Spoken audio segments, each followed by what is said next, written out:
অমাবস্যার ভরা কোটালের জের একের পর এক নদী বাঁধে ধস সুন্দরবনে বাড়ছে আশঙ্কা। অমাবস্যার ভরা কোটালির জেরে ফের সুন্দরবনের বেশ কিছু জায়গায় নদী বাঁধে ধসে সুন্দরবনের নদী পাড়ের মানুষের আতঙ্ক। সুন্দরবনের 3 নদীর মোহনায় প্রায় 100 ফুট নদীর বাঁধ বসে জল ঢুকতে শুরু করেছে গ্রামে। ঘটনাস্থলে ব্লক প্রশাসন।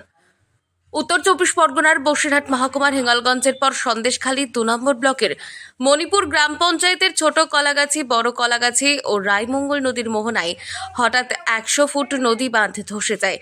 একইভাবে ভরা কোটালের প্রতিবাদ বসে যায় আতাপুর তালতলা এলাকায় 50 ফুট নদী বাঁধ ধসে। তো আজকের আমাদের এই কোড়াকাঠি গ্রাম পঞ্চায়েত লাগোয়া মণিপুর অঞ্চলের অধীন কলাগাছি নদীর উপকূলে আতাপুরের নদী বাঁধের প্রায় 100 ফুটের উপরে ভাঙন হয়েছে এবং টোটাল এই রাস্তাটা, যেটা নদীর বাঁধটা প্রায় 3 কিলোমিটার মতো, ভীষণ খারাপ অবস্থা। যে কোনো সময় এই বাঁধগুলো আমাদের ভাঙতে পারে। তো আজকে হঠাৎ করে এখান থেকে বাঁধের ধস নেমেছে।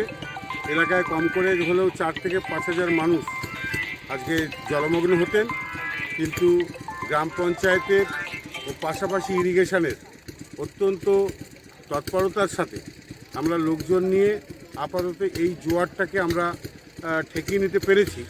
এই খবর জানাজানি হতে ঘটনাস্থলে ব্লক প্রশাসন, সন্দেশখালী পঞ্চায়েত সমিতির কৃষি সেচ সমবায় কর্মাধ্যক্ষ দিলীপ মল্লিক ঘটনাস্থলে গিয়ে নিজের হাতে তদারকি করেন। শ্রমিককে কাজে লাগিয়ে পরিস্থিতি আয়ত্তে আনার চেষ্টা চালাচ্ছে, যাতে বড় বিপর্যয় না হয় তার জন্য।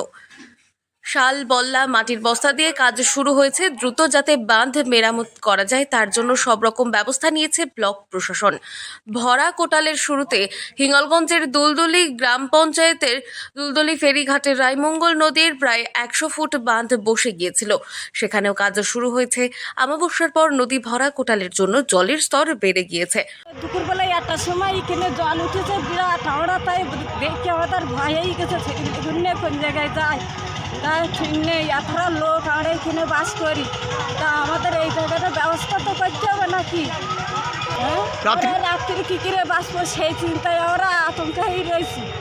বিভিন্ন জায়গায় বাঁধের ফাটল দেখা দিয়েছে। ঘটনাস্থলে প্রশাসনিক কর্তারা গিয়ে মেরামতির জন্য বিভিন্ন উপায়ে কাজ লাগিয়েছে। গ্রামবাসীরা জানাচ্ছে, বিভিন্ন সাইক্লোনের ফলে নদীর বাঁধ দুর্বল হয়ে পড়েছে। একটু জলের চাপ বাড়তেই বিভিন্ন জায়গায় বাঁধে ফাটল দেখা দিচ্ছে। এদিকে ক্ষতিগ্রস্ত হচ্ছে সবজি চাষিরা, অন্যদিকে ক্ষতিগ্রস্ত হচ্ছে মৎস্যজীবীরা। নদীর নোনা জল বিভিন্ন পুকুরে ঢুকে মাছের ক্ষতির আশঙ্কা করছে।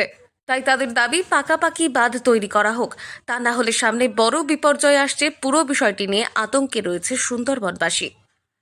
বসিরহাট থেকে জুলফিকার মোল্লার রিপোর্ট, লোকাল 18 বাংলা।